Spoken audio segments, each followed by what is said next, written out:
여기까지만 하죠. 자, 여러분, 그 싸가지 없고 아주 고약한 친구 유시민이가 아주 호위무사가 돼가지고 KBS를 욱박질러서 KBS 사장이 그날짜로 현재 취재팀을 없애버리고 특별 취재반을 만드는 그런 작태를 벌이고 있습니다.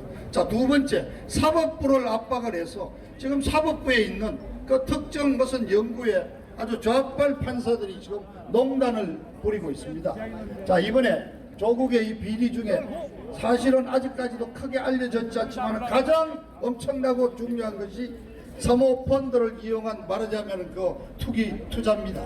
자, 그걸 하기 위해서는 계좌 추적을 해서 그 관련자들 돈이 어떻게 흘러가고 누가 돈을 어떻게 빼먹고 있는 걸 밝혀내야 되는데 그동안 검찰이 계좌 추적 압수수색 영장을 청구하면 10건을 하면 1건, 2건 겨우 해줬다는 거 아닙니까? 그리고 요즘은 특히 조국이 마누라 휴대폰부터 압수수색을 해야 되는데 아예 법원에서 보낼 때마다 기각을 해서 지금 휴대폰 압수수색을 못합니다. 그러다가 드디어 나왔죠. 자, 조국이가 일가가 경영하는 그 운동학원에 교사 차용으로 1억씩 받아서 2명한테 2억을 받은 게 일단 지금까지 밝혀졌는데 그 당시 학교 사무총저장하던 그 조국이 동생이 2억을 받아가지고 이사장하는 어머니한테도 줬다는 거 아닙니까? 야, 이거 일가족 사기다니. 모친 조국이 부부, 동생 부부, 거기다가 무슨 집안 장손이라는 오촌 조카까지, 그 다음 아들, 딸 부정입학, 도대체 3대에 걸친 이 비리 사기단이 나오고 있습니다. 이게 이런 작자가 그래 장관을 할 수가 있겠습니까? 그런데 그 교사 채용 비리 1억씩 중간에 거다 준 부로카 한 놈은 2천만 원 먹었고 한 놈은 500만 원 먹은 그 두 놈은 이미 구속했는데 조국이 동생 2억 받아 먹은 놈은 풀어줬습니다. 이게 지금 일어나서는 안 될 이런 농단이 벌어집니다. 그런데 더 심각한 업무가 진행됩니다. 아까 도태우 변호사가 잠깐 말씀했지만은 갑자기 민주당이 공수처 법안을 이달에 통과시키겠다고 지금 나오고 있습니다. 자, 여러분 아시지만은 지난 4월 달에 이른바 패스트트랙이라는 법안 3개를 빨리 올리는 것을 날치기로 통과를 했습니다. 그러고 나서 그래도 자, 우선 정치선거법 개정안부터 먼저 하고 공수처 법안은 그 다음 두 번째 하기로 했고 또 자유한국당이 그 제도상의 어떤 제동을 걸었습니다. 그래서 이 패스트트랙에 올라온 법안이지만은 숙려기간을 180일 두도록 돼 있고 그 플러스 그 법체계 잡기 수정 심사를 위한 90일간 있습니다. 그래서 270일을 보태가지고 통과하도록 이렇게 올려놨는데 자유한국당 계산으로 하면은 선거법 개정안은 빨라야 11월 27일이고 공수처 법안은 12월 3일이 지나야지 상임위원회, 소관위원회 심의가 가능하도록 되어 있습니다. 그런데 갑자기 이 민주당 애들이 180일간 숙려기간이 필요 없다 해서 자기들 계산을 해가지고 이달 10월 28일로 끝나기 때문에 29일 날부터 공수처 법안을 심의를 하겠다는 겁니다. 해서 과반수면 통과됩니다. 자유한국당 반대도 통과시켜버리면은 공수처법 발효를 되면은 공수처법의 가장 중요한 것 중에 하나가 검찰이든 경찰이든 수사하고 있는 것을 이첩해서 갖고 갈 수가 있습니다. 그래서 이 각본대로 된다면은 11월 초쯤에 공수처에서 윤석열 검찰총장에게 조국 장관 일가 비리를 공수처로 이첩하라 그래서 자기들이 흐지부지 만들고 그냥 장관 자리 그냥 계속 뭉개고 있겠다는 이런 음모를 지금 내놓습니다. 자, 그래서 또 하는 수 없이 자유한국당에게 또 우리는 호소도 하고 외칩니다. 자유한국당이 결사적으로 이 공수처 법안 반대를 해가 막아내야 돼. 연동형 비례대표도 막아내야 되는 것입니다. 자, 그런데 세중에 세간의 벽이 있죠. 민주당이 참 복이 많아가지고 야당복을 타고났다고 야당이 야당답게 노력을 못합니다. 그래서 제가 여러분 이 자리에서 나경원 원내대표가 의원직 사퇴서를 받아갖고 해야 된다는 얘기를 몇 차례 했는데요.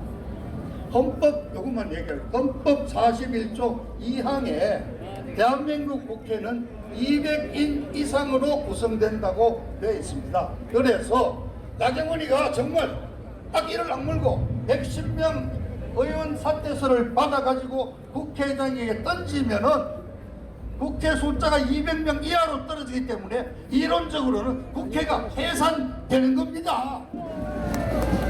이런 강단을 갖고 투쟁에 나서야 되는 거지. 그런데 이인영이가 민주당 원내 대표가 뭐라는 줄 압니까? 한번 해봐. 맨 놈은 그 안내 의원직 사태. 그렇습니다.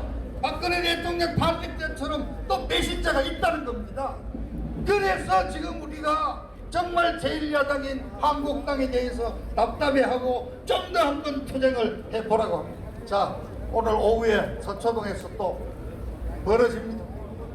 지가 임명한 검찰총장 보고 물러나라는 관제 동원 시위를 벌입니다. 사실상 여러분 총칼만 들지 않았지 서초동에서는 조국이를 지지하는 그런 정신 나간 좀비들과 우리 애국 시민들의 정말 보이지 않는 총성 없는 전쟁이 벌어지고 있어요. 여러분 가서 지원해주고 열심히 도와주고. 근데 마지막으로 하나만 묻겠습니다. 만일에 문재인이가 갑자기 어느 날 조국이 사퇴를 시키면 그걸로 전쟁 끝납니까? 아닙니다. 이 싸움은 조국이 사퇴 여부에 관계없이 이제 문재인을 끌어낼 때까지 계속되는 싸움인 것입니다. 여러분, 자, 구호 한번 같이 외시죠. 조국 구속, 조국 구속, 문재인 파도, 문재인 파도, 문재인 파도. 아니, 공중방송 가려.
네, 오늘도 좋은 말씀해주신 곽성문 전 의원님께 다시 한번 큰 박수 부탁드리도록 하겠습니다.